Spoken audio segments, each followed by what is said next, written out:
आपण बनवत आहोत साबुदाण्याची खिचडी। हे साबुदाण्यासाठी लागणारे साहित्य: शेंगदाणे काढून घेतलेले आहेत, दरदरीत, जास्त बारीक नाहीत करायचे आहेत। आलू कट करून ठेवलेले आहेत आणि हिरवी मिरची ही बारीक करून ठेवलेली आहे। तर चला करूया आपण साबुदाण्याची खिचडी। आपण टाकत आहोत आलू। तेल टाकून घेतलेले आहे, आकाराने तेल टाकून घ्यायचं।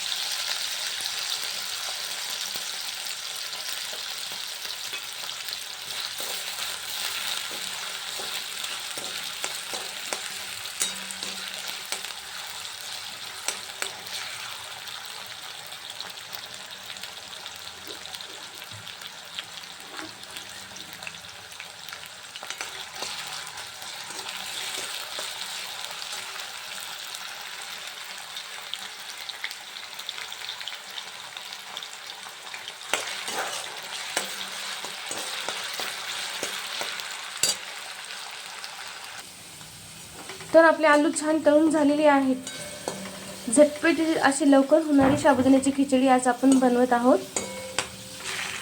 हा झटपटीत साबुदाणा आहे, पटकन होणारा। तर यामध्ये आपण टाकत आहोत हिरव्या मिरचीचा कुटा। ते पण दरदरीत काढून घ्यायचा। झटपटीत साबुदाणा हा सहसा बहुतेक चिखलच होऊन जातो कोणाच्याही हाताने।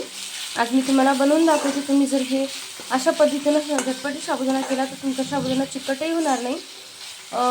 टाकणारे त्याच्यात भरपूर टमाटरही टाकतात, त्याच्यामुळेही बारीक साबुदाणा कधीही चिखल होतो त्याचा।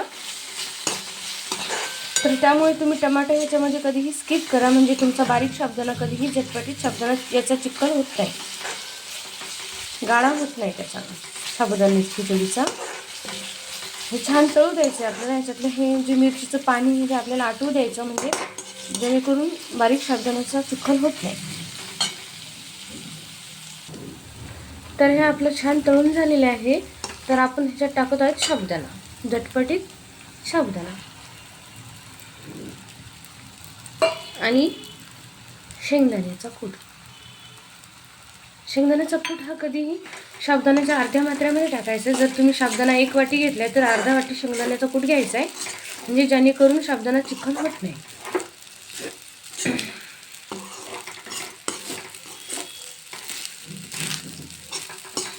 गॅस कधीही कमी आचेवर ठेवायचा आहे। फुल गॅसवर साबुदाण्याचा चिखल होण्याची शक्यता जास्त असते।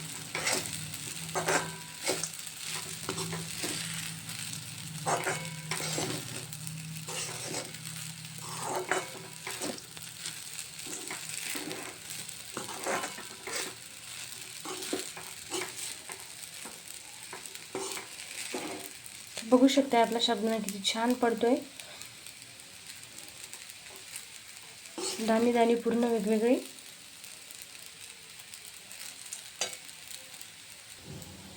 तर यामध्ये आपण टाकत आहोत चवीप्रमाणे सेंधा नमक टाकायचं आहे।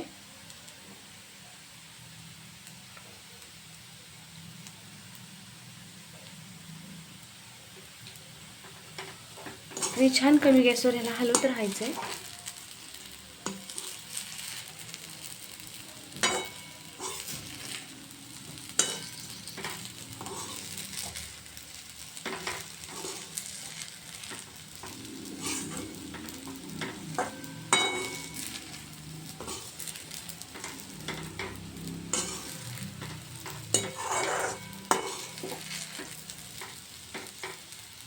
तुम्ही पाहू शकता की छान वाफ येत आहे आपल्या साबुदाण्याच्या खिचडीला आणि मस्त असा सेंटही सुटला याचा। खूप जणांची बारीक झटपट साबुदाण्याची खिचडी बनवताना चिकन होते, तर कधीही त्याच्यात टमाटर टाकू नये, कारण टमाट्याच्या सुटणाऱ्या पाण्यामुळेही ती खिचडी चिकन होते। हे बघा किती छान मोकळी फटक झालेली खिचडी आहे साबुदाण्याची। तर तुम्ही अशा पद्धतीने ही खिचडी करा साबुदाण्याची, म्हणजे जेणेकरून तिचा चिखल होत नाही।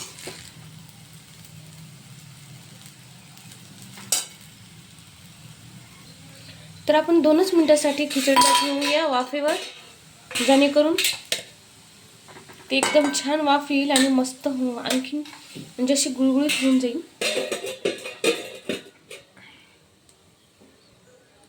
2 मिनिट. तर तयार झाली आपली साबुदाण्याची खिचडी.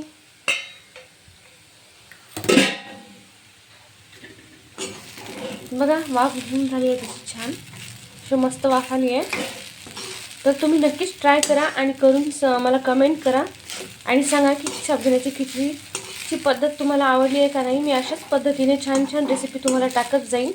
तर प्लीज मला सपोर्ट करा, सबस्क्राईब करा, कमेंट करा आणि लाईक पण करा. थँक्यू.